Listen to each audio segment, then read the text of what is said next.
ಪ್ರಧಾನಿ ನರೇಂದ್ರ ಮೋದಿ ಅವರು ಟೆಲಿಪ್ರಾಂಪ್ಟರ್ ಸಹಾಯ ಇಲ್ಲದೆ ಸಾರ್ವಜನಿಕ ಕಾರ್ಯಕ್ರಮಗಳಲ್ಲಿ ಭಾಷಣ ಮಾಡಲಾರರು ಅಂತ ವಿಪಕ್ಷ ಮತ್ತೆ ಆರೋಪಿಸಿದೆ. ರವಿವಾರ ದೆಹಲಿಯ ರೋಹಿಣಿಯಲ್ಲಿ ನಡೆದ ರ್ಯಾಲಿಯೊಂದರಲ್ಲಿ ಪ್ರಧಾನಿ ನರೇಂದ್ರ ಮೋದಿ ಅವರು ಭಾಷಣ ಮಾಡುವಾಗ ಅವರ ಟೆಲಿಪ್ರಾಂಪ್ಟರ್ ಕೆಲಸ ಮಾಡುವುದನ್ನು ನಿಲ್ಲಿಸಿದ ಬಳಿಕ ಅವರು ಸುಮ್ಮನಾದ್ರು ಅನ್ನೋ ಆರೋಪ ಸಾಮಾಜಿಕ ಜಾಲತಾಣದಲ್ಲಿ ಕೇಳಿಬಂದಿದೆ.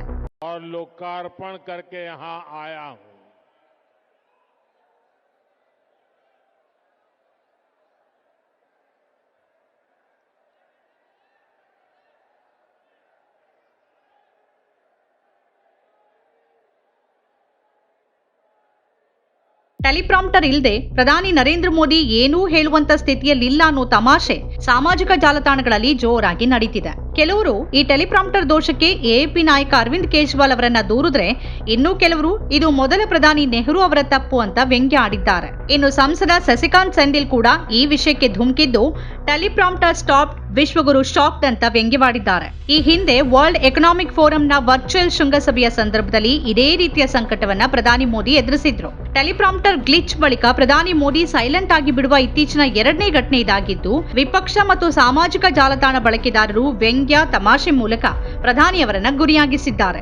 ಸಾಮಾಜಿಕ ಮಾಧ್ಯಮದಲ್ಲಿ ವೈರಲ್ ಆಗಿರುವ ವಿಡಿಯೋ ಒಂದರಲ್ಲಿ ಪ್ರಧಾನಿ ಮೋದಿ ಅವರು ತಮ್ಮ ಭಾಷಣದ ಮಧ್ಯದಲ್ಲಿ ಸಾಮಾನ್ಯಕ್ಕಿಂತ ಹೆಚ್ಚು ಸಮಯ ನಿಲ್ಲಿಸೋದನ್ನ ಕಾಣಬಹುದು. ದೆಹಲಿ ಅಸೆಂಬ್ಲಿ ಚುನಾವಣೆಯಲ್ಲಿ ಬಿಜೆಪಿಯ ಪ್ರತಿಸ್ಪರ್ಧಿಯಾಗಿರುವ ಆಮ್ ಆದ್ಮಿ ಪಕ್ಷ ಘಟನೆಯ ವಿಡಿಯೋವನ್ನ ಪೋಸ್ಟ್ ಮಾಡಿದ್ದು, ಬಿಜೆಪಿಯಂತೆ ಮೋದಿಜಿ ಅವರ ಟೆಲಿಪ್ರಾಂಪ್ಟರ್ ಕೂಡ ದೆಹಲಿಯಲ್ಲಿ ವಿಫಲವಾಗಿದೆ ಅಂತ ಹೇಳಿದೆ.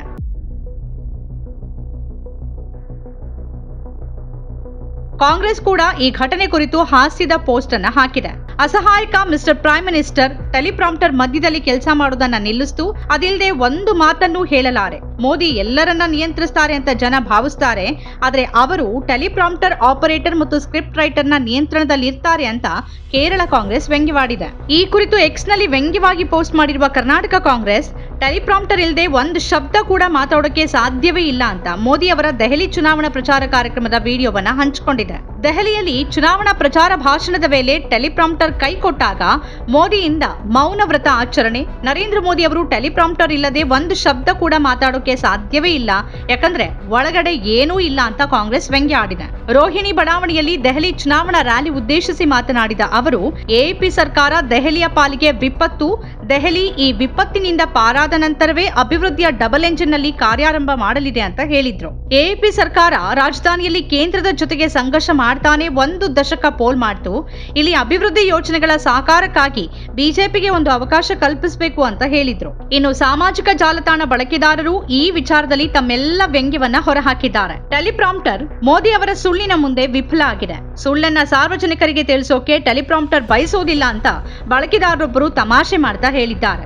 ಔಷಧದಲ್ಲಿ ಮತ್ತೆ ಕೊರತೆ, ಟೆಲಿಪ್ರಾಂಪ್ಟರ್ ವಿಫಲ ಆದಾಗ ಸಂಘ ಪರಿವಾರದ ಶ್ರೇಷ್ಠ ವಾಗ್ಮಿ ವಿಫಲವಾಗ್ತಾರೆ ಅಂತ ಹೇಳಿದೆ ಮತ್ತೊಂದು ಪ್ರತಿಕ್ರಿಯೆ. ಶ್ರೇಷ್ಠ ವಾಗ್ಮಿ ಟೆಲಿಪ್ರಾಂಪ್ಟರ್ ಇಲ್ಲದೆ ಎಡುತ್ತಾರೆ ಮತ್ತು ಕ್ಯಾಮೆರಾದನ್ನ ಮುಚ್ಚಿಡೋಕೆ ಪ್ರೇಕ್ಷಕರನ್ನ ತೋರಿಸುತ್ತೆ. ಇದು ಕೇವಲ ವಯಸ್ಸಿನ ಸಮಸ್ಯೆನಾ ಅಥವಾ ಸ್ಕ್ರಿಪ್ಟ್ ಕೂಡ ಕಾಣೆಯಾಗಿದೆಯಾ ಅಂತ ಮತ್ತೊಬ್ಬರು ಪ್ರಶ್ನೆ ಮಾಡಿದ್ದಾರೆ. ಮೋದಿ ಟೆಲಿಪ್ರಾಂಪ್ಟರ್ ಪ್ರೋ ಮ್ಯಾಕ್ಸ್, ಸೋಲು ಶಾಶ್ವತ, ಯಶಸ್ಸು ತಾತ್ಕಾಲಿಕ. ಅವರು ಟೆಲಿಪ್ರಾಂಪ್ಟರ್ ಇಲ್ಲದೆ ಒಂದು ಪದವನ್ನು ಮಾತಾಡೋಕೆ ಸಾಧ್ಯವಿಲ್ಲ ಅಂತ ಮತ್ತೊಬ್ಬ ಬಳಕೆದಾರರು ಪೋಸ್ಟ್ ಮಾಡಿದ್ದಾರೆ.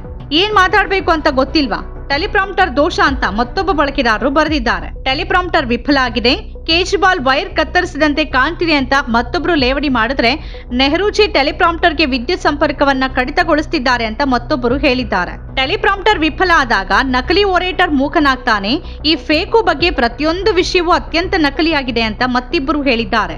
ನಾವು #ಟೆಲಿಪ್ರಾಂಪ್ಟರ್ PM ಅನ್ನ ಆಯ್ಕೆ ಮಾಡಿದ್ದೇವೆ. ಟೆಲಿಪ್ರಾಂಪ್ಟರ್ ಇಲ್ಲದ ಮೋದಿ, ಇವಿಎಂ ಇಲ್ಲದ ಬಿಜೆಪಿ ಇದ್ದಂತೆ ಅಂತ ಮತ್ತೊಬ್ರು ಬಳಕೆದಾರರು ಬರ್ಕೊಂಡಿದ್ದಾರೆ. ಒಂದು ರಾಷ್ಟ್ರ, ಎರಡು ಟೆಲಿಪ್ರಾಂಪ್ಟರ್ಗಳು, ಎರಡೂ ವಿಫಲವಾಗಿದೆ ಅಂತ ಮತ್ತೊಬ್ಬರು ಹೇಳಿದ್ದಾರೆ. ನಮ್ಮ ಕಾರ್ಯಕ್ರಮಗಳನ್ನ ನೀವು ನೋಡ್ತಾ ಇದ್ರೆ ನಮ್ಮ ಚಾನೆಲ್ ಅನ್ನ ಸಬ್ಸ್ಕ್ರೈಬ್ ಮಾಡಿ, ಪಕ್ಕದ ಬೆಲ್ ಐಕಾನ್ ಒತ್ತಿ ನಮ್ಮನ್ನ ಬೆಂಬಲಿಸಿ. ಹಾಗೆ ನಮ್ಮ ಕಾರ್ಯಕ್ರಮಗಳನ್ನ ಲೈಕ್ ಮಾಡಿ, ಕಮೆಂಟ್ ಮಾಡಿ, ಅದನ್ನ ಬೇರೆಯವರಿಗೂ ವಾಟ್ಸ್ಆಪ್ ಮೂಲಕ ಶೇರ್ ಮಾಡಿ. ನೀವು ಹೀಗೆ ಮಾಡಿದಾಗ ನಮ್ಮ ಚಾನೆಲ್ ಇನ್ನಷ್ಟು ಮತ್ತಷ್ಟು ಜನರಿಗೆ ತಲುಪಲು ನೀವು ನಮ್ಮೊಂದಿಗೆ ಸಹಕರಿಸಿದ ಹಾಗಾಗುತ್ತೆ. ಇದು ನೀವು ಯಾವುದೇ ಖರ್ಚಿಲ್ಲದೆ ಕೆಲವೇ ಸೆಕೆಂಡುಗಳಲ್ಲಿ ನೀಡಬಹುದಾದ ಸಹಕಾರ. ಧನ್ಯವಾದಗಳು.